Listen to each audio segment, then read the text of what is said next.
El presidente Joe Biden, en su primer día como mandatario, firmó una serie de decretos ejecutivos relacionados a la inmigración. Entre los más importantes está mantener el programa DACA, que beneficia a unos 600,000 jóvenes cuyos padres indocumentados los trasladaron y ahora están en un limbo legal. Firmó también el decreto que detiene la construcción del polémico muro fronterizo con México y el programa que define el camino a la ciudadanía de más de 11 millones de indocumentados. Los expertos concuerdan en que Estados Unidos es un país de inmigrantes, pero esa inmigración debe darse ordenadamente y siguiendo las leyes correspondientes. El tema sigue siendo una herida abierta en el país. Tanto republicanos como demócratas deben unirse para lograr la aprobación de una ley integral de inmigración que garantice la dignidad y el derecho ciudadano a todos aquellos que obedezcan la ley de Estados Unidos.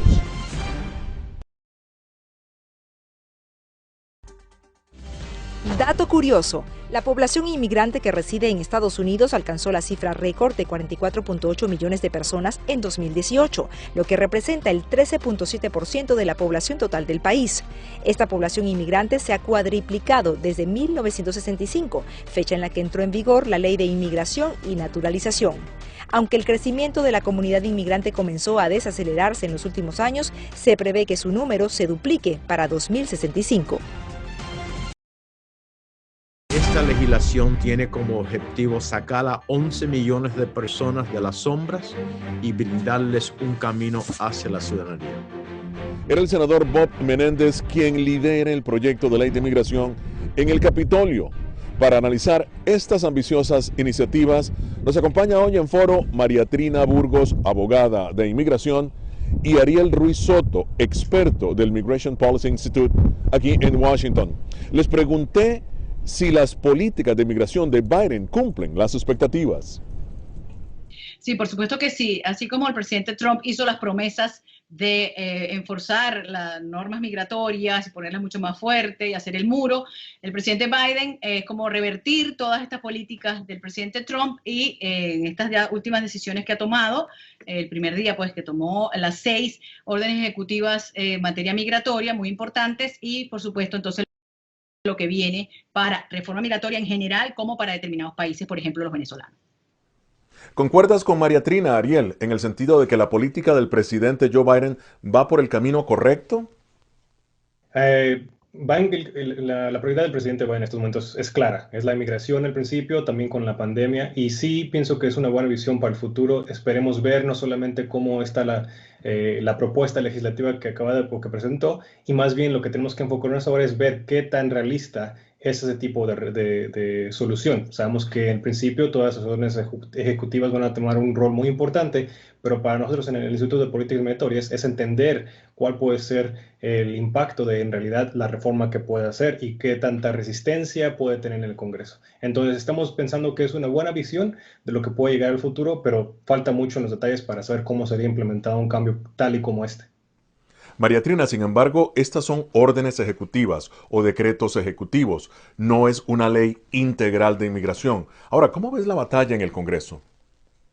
Bueno, una batalla dura, pero pienso que va a estar un poquito más fácil para él, en virtud pues, del Senado, con la mayoría el que va a la vicepresidenta Kamala Harris, que puede hacer el desempate, ¿no? En caso de cualquier problema que se presente en el Senado. De todas maneras, están los porcentajes que se necesitan, algunos republicanos, pero siempre una negociación. Ya creo que van a reconocer que la materia migratoria es un problema social, no es un problema político, que hay que resolver estos 11 millones que están acá, pero posteriormente siempre el republicano ha pedido, por ejemplo, reforzar las fronteras, normas más fuertes para que deje el flujo de personas ilegales y tratar de resolver acá. Yo pienso que si se va a llegar a un consenso, es el momento ya de que esto ocurra. Tenemos más de 20 años discutiendo reformas migratorias en el Congreso y que no van para ninguna parte. Ariel, el tema de DACA, ¿crees que se va a dar una solución definitiva a los llamados dreamers o soñadores? Pues para empezar, el programa de DACA quizás es la ruta más fácil para poder tener un cambio importante y más inmediato en el futuro con el presidente Biden. Representa una oportunidad de dejar que estas personas puedan quedarse en Estados Unidos y también expandir el número de ellos que pueden calificar. En estos momentos casi 600,000 personas tienen DACA y quizás pueden tener un poco más si se expanden los requisitos para poder aplicar el programa. También es más común que pueda o más posible que puedan recibir el respaldo de los congresistas republicanos para poder abrir esa plataforma. Entonces, el programa DACA representa no solamente un beneficio para los Estados Unidos, pero también una posibilidad más realista en el corto plazo y con ya mucho apoyo de los congresistas republicanos, que serían en este caso los más importantes para llegar a los votos que se necesitan un tipo de reforma en el futuro. Tenemos ahora una pregunta de Azteca, Honduras. El presidente de los Estados Unidos, Joe Biden, ya ha conocido la situación migratoria, sobre todo desde Honduras, donde surgen las caravanas. Pero, ¿qué podemos esperar de las reformas migratorias anunciadas? ¿Qué impacto podrían tener en estas personas que están esperando asilo político o tal vez están en la zona fronteriza buscando llegar a los Estados Unidos? María Trina, tu respuesta. Muy buena la pregunta de esta persona, esta preocupación del MPP, las personas que están en México, que los dejan allá, pero resulta que ya una de las acciones ejecutivas del presidente Biden fue eliminar o detener esto MPP. Entonces, no sabemos qué va a pasar, en qué sentido, de que los van a devolver, ya no van a tener que esperar en México, ¿ok? ¿Qué vamos a hacer con todos los que están ahí? Está el problema del COVID, recuerden, ¿no? Pero se supone que este programa ha sido eliminado, entonces probablemente habrá la entrevista de miedo creíble en la frontera, y si la persona demuestra la persecución en su país o califica para asilo, pues lo dejarán entrar con un parol para luego tener su corte, ¿no?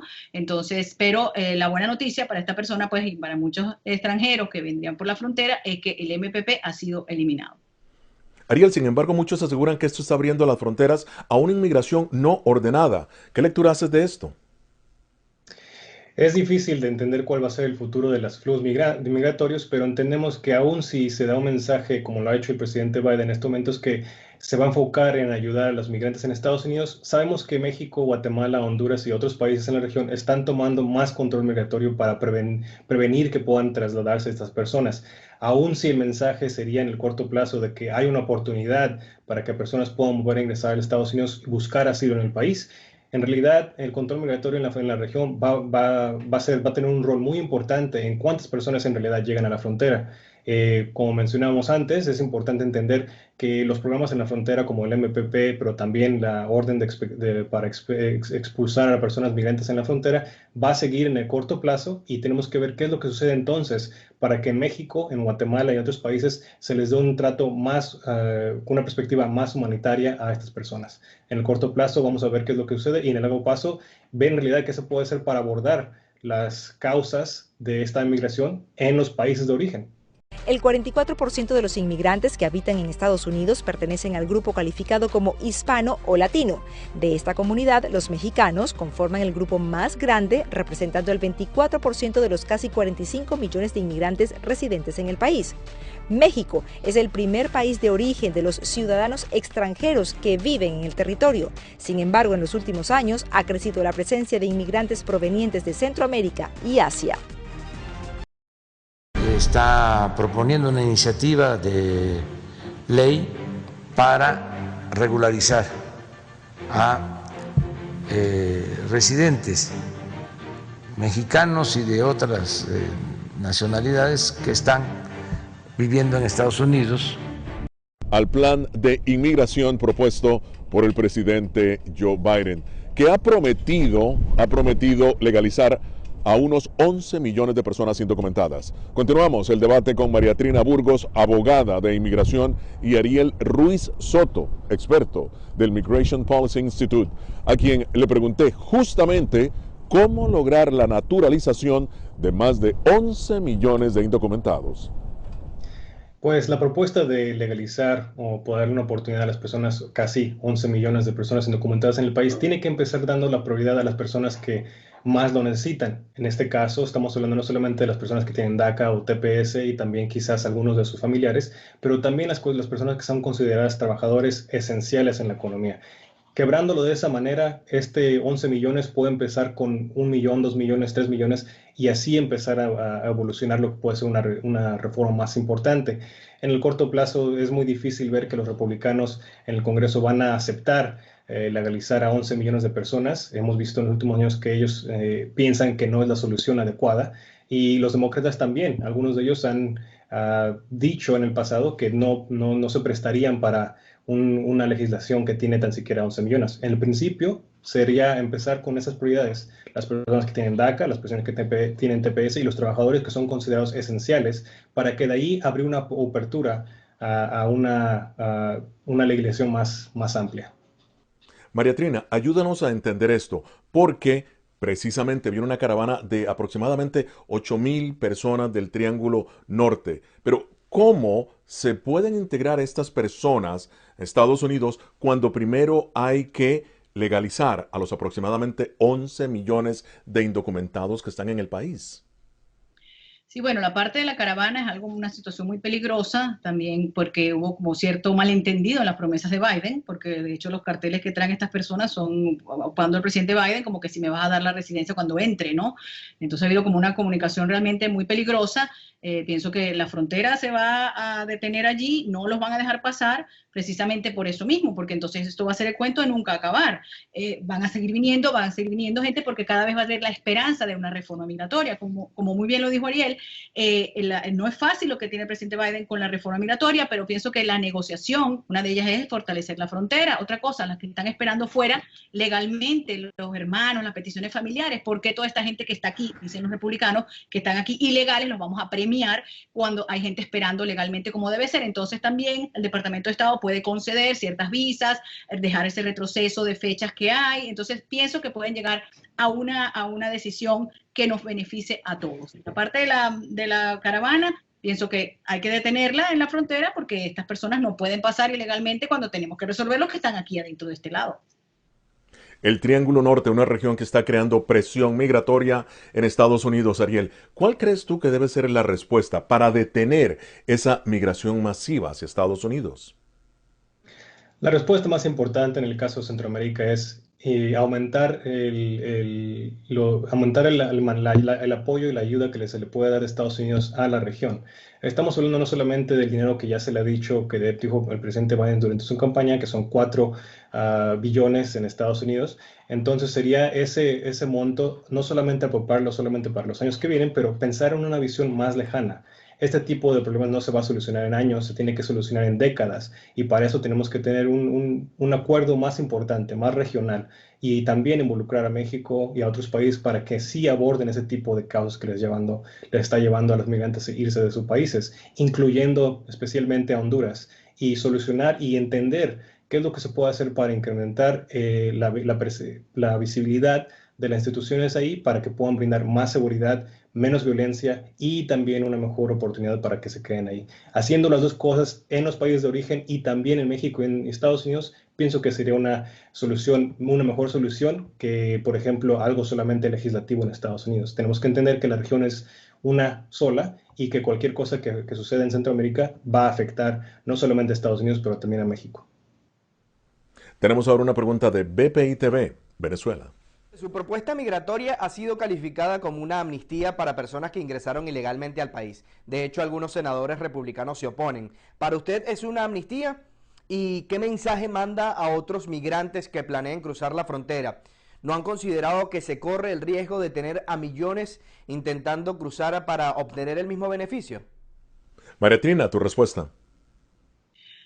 Ok, la parte de cuando llaman la amnistía o legalización, o que es muy peligrosa, pues esta palabra, que es lo que molesta a la gente, porque es como un perdón a todas estas personas que cometieron el pecado de haberse quedado ilegales o de haber cruzado la frontera. Esos son delitos federales, son delitos, ¿ok? Entonces, pero ya los 11 millones y más que están acá, tenemos que resolverlo porque no va a ser posible, no tenemos la plataforma para deportar a toda esta cantidad de personas a sus países. Entonces, como dijo Ariel, resolver los problemas de Centroamérica con ayuda monetaria, sí, no importa. Big Brother, Estados Unidos les da el dinero para que esta gente no tenga que venir acá y tengan un mejor país, un mejor futuro. Eso vendrá en décadas. Y entonces bajar ese flujo de estas personas que vienen. Es cierto, el miedo cuando dicen, amnistía, me voy. La última amnistía fue la del presidente Reagan, el año 85, 86. Entonces, toda esta gente que siguió entrando con esta esperanza de hoy, presidente Biden, que va a dar una reforma migratoria, finalmente. Entonces, pareciera que entonces va a seguir entrando la gente y entrando la gente. Por eso es importante asegurar las fronteras, ser un poquito más estrictos en esa parte. No puede dejar entrar a todo el mundo, obviamente. Para eso existen los procesos migratorios, las entrevistas del miedo creíble, todo eso. Y el que no califica, pues no entra. Ariel, la moratoria que impuso el expresidente Donald Trump a los venezolanos. ¿Qué lectura haces de esto de cara con la nueva política del presidente Joe Biden? No solamente para los venezolanos, pero para todos los inmigrantes indocumentados que se encuentran en el país, hay esta orden de que no pueden ser deportados, al menos de ciertas excepciones, por los primeros 100 días de esta administración. Lo importante es que ciertamente se requiere este tiempo como un tiempo para diseñar qué tipo de políticas para el futuro, y es un buen paso para de esa manera empezar a entender quién en realidad debe ser la prioridad de ser parte del control migratorio interno de Estados Unidos, quiénes de esas personas sí son quizás un peligro para el país y quiénes en realidad no son así. Es lo que hemos visto antes, por ejemplo, durante el presidente Obama, en sus prioridades, que 82% de las personas indocumentadas en el país no tenían ningún tipo de récord criminal y podrían quedarse en el país sin ningún problema. Ahora veremos qué tipo de iniciativa toma el presidente Biden y qué porcentaje de esas personas indocumentadas en el país en realidad no son consideradas un peligro para el país. Es muy importante para Venezuela, especialmente porque la condición en Venezuela es muy crítica y también en la región, la población de venezolanos que sí existen en México y en Centroamérica y Sudamérica es muy importante, pero para Estados Unidos aquí lo más importante es determinar quiénes y cuántas personas en realidad deben ser prioridad para el control migratorio en Estados Unidos. Nuestra recomendación sería evaluarlo de paso a paso y entender que no todos los que están aquí indocumentados tienen un récord criminal y por eso no deben ser de caso por caso, no deben ser expulsados de una manera más amplia.